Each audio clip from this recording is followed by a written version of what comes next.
Estamos de regreso junto al pastor Córdoba en este nuevo bloque en relación con la lección de la escuela sabática. Hermoso título, pastor, un ministerio perpetuo. Vimos algunos aspectos centrales de la lección y estábamos comentando fuera de cámara la importancia que tiene el poder a veces contar con algunos hermanos que de allí, de acuerdo a sus aptitudes, los dones que Dios le ha dado, puedan asistirnos, porque capacitar a la iglesia implica ministerios, departamentos, áreas específicas que no siempre uno puede, y más si tiene un distrito grande, más complicado se pone. ¿Uno necesita o no de entrenadores? Sí, indudablemente que es importante la experiencia, especialmente de los líderes. Yo creo que siempre la iglesia ha entrenado, aunque no siempre tal vez lo organizó en forma deliberada, pero una persona que ya está caminando, que ya tiene una experiencia, la comparte, comenzando por la persona a quien le está llevando el mensaje a través de un estudio bíblico, tal vez. Un proceso de discipulado. Exactamente. ¿No? Todo eso es una dinámica que se da en una forma natural. Y las personas que creo que es algo que siempre nos debe preocupar como miembros de iglesia, es involucrar a todas las personas que se acercan. La idea es esta, ¿no?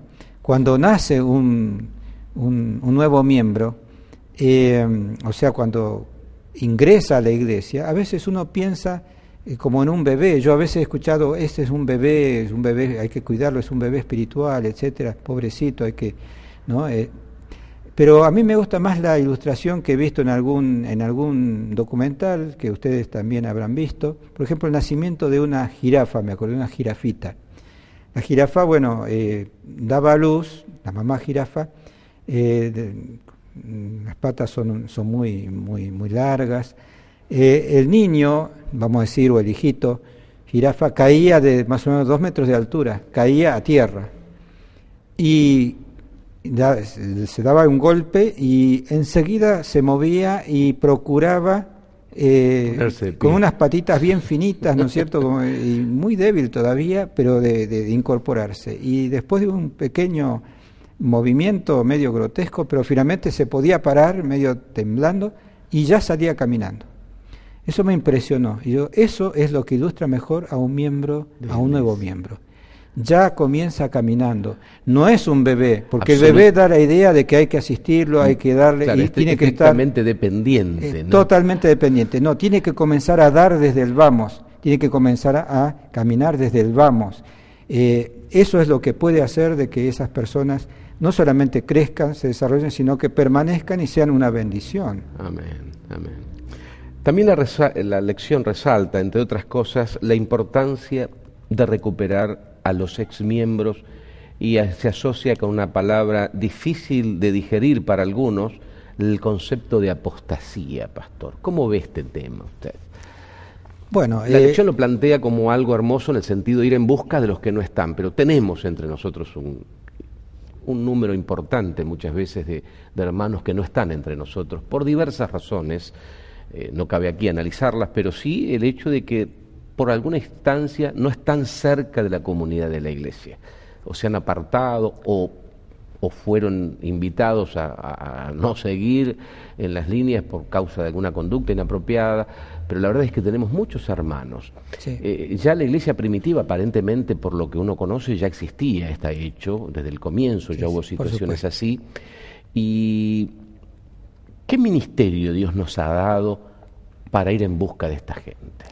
Bueno, podríamos decir de que en primer lugar el ministerio de Jesús es el mejor ejemplo, porque Él fue a su pueblo, ¿no? Que estaba realmente en apostasía. En ese momento los líderes y por supuesto el pueblo en general, que no tenía tanto conocimiento, seguía a sus líderes, estaban en una franca apostasía espiritual, y Jesús fue a buscar a esa oveja perdida que era su pueblo y dedicó su tiempo de ministerio en la medida que ellos estuvieron dispuestos a escucharlo y a seguirlo, ¿no?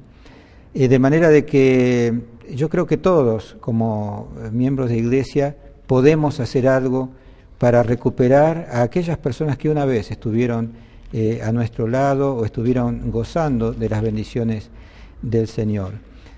Por lo tanto, eso de apostasía significa, es abandonar el camino, alejarse, pero podemos pensar de que eso es nada más que algo momentáneo, que es una experiencia de prueba, de crisis, pero que el Espíritu Santo todavía los está buscando para reincorporarlos, ¿no? Bien. Y ese ministerio continuo del cual habla la lección propone para esta semana, involucra también ir en busca de ellos. Ir en busca. ¿No? Así es. Vamos a recordar para los amigos que nos escuchan o que nos están viendo, 2 de Corintios, capítulo 5, 17 en adelante, de modo que si alguno está en Cristo, nueva criatura es, las cosas viejas pasaron y aquí todas son hechas nuevas.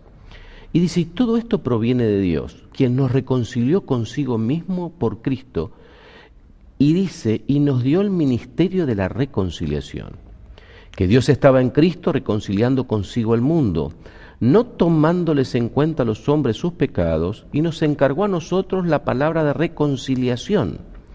Así que somos embajadores en nombre de Cristo, como si Dios rogase por medio de nosotros, os rogamos en nombre de Cristo, reconciliaos con Dios. Exacto. O sea, ese es el gran ministerio que Dios ha dado a su iglesia. Exactamente. Y a sus líderes, un ministerio de reconciliación. De reconciliación. No unir somos... las dos partes que estaban alejadas, ¿no? Y Bien, esto involucra qué a estas interesante. Y personas. dice como un embajador, un representante del Señor. O sea, a veces nos sentimos con tanta libertad, a veces nos toca evaluar situaciones, pero la verdad es que no hay un ministerio de juez ni de abogado, ¿no? Bajo nuestra responsabilidad, eso corresponde a Dios en última instancia. Si bien podemos ministrar situaciones particulares, aconsejar, pero el ministerio por excelencia que Dios nos ha dado es un ministerio de reconciliación. Me gustó lo que dijo Pastor, quien ministra entre partes, ¿no?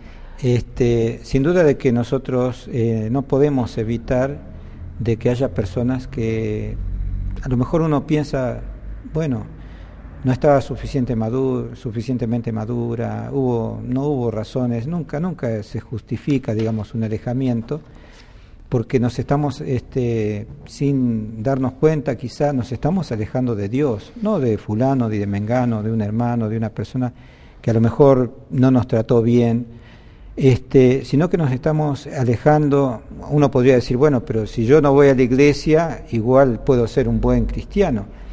Eso no es tan fácil, ¿no es cierto? Porque Dios creó la iglesia para que allí, dice, nosotros podamos animarnos mutuamente. Claro. Y en todo caso, la persona que se aleja es un instrumento valioso que Dios podría estar utilizando para animar a otros dentro de la iglesia, para ayudar a que la iglesia crezca. Y al alejarse, Dios se priva de tener ese valioso instrumento que es ese hermano que quizá por otros motivos se ha separado de la iglesia. Por eso que es esencial, es importante que el hermano vuelva, ¿no es cierto?, que reconozca su necesidad y se vuelva a consagrar a Dios. Hoy la iglesia está involucrada en un hermoso plan, ¿no?, a nivel División Sudamérica, de ir en busca de los que no están, ir en busca de los que están alejados, de aquellos que por alguna razón no están entre nosotros, pero que son nuestros amigos, nuestros hermanos, que más allá de cualquier proceso por el cual pudo haber estado sujeto por alguna conducta, de todas maneras son nuestros hermanos y nuestro proceso de reconciliación debe estar presente en todos los casos, ¿no? Exacto. Yo diría que inclusive... A veces hay una tendencia muy humana a encasillar situaciones, bueno, fulanito, menganito, por esto, por aquello, entonces algunos tienen la tendencia a poner una distancia, pero la verdad, hermanos, es que Jesús hizo eso, vino a buscar no teniendo en cuenta sus pecados, dice. Exactamente. Nuestros pecados, nuestros pecados, Él vino a buscarnos. Y qué si nosotros, mensaje, ¿no? Pastor, tenemos en cuenta esto, es una, como iglesia, y acá menciona en nuestra lección, nosotros tendríamos que en realidad tener una actitud de humildad, porque a veces nosotros sin querer hemos ocasionado heridas o hemos ocasionado desánimos. Debemos ir a la persona reconociendo humildemente nuestras fallas y que lo estamos invitando porque necesitamos la ayuda de esas personas también. Dios necesita y nosotros también necesitamos. Y con un espíritu que haya en la iglesia de calor, de hermanos, un ambiente adecuado, ¿no es cierto?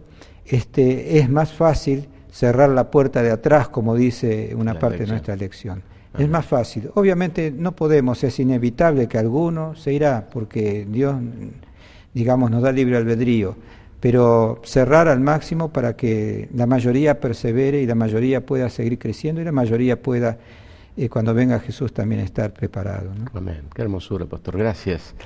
En el próximo bloque nos vamos a encontrar junto al pastor Córdoba para tener un momento especial de oración intercesora, justamente por todos esos hermanos, amigos, familiares que quisiéramos que estén y aún no están.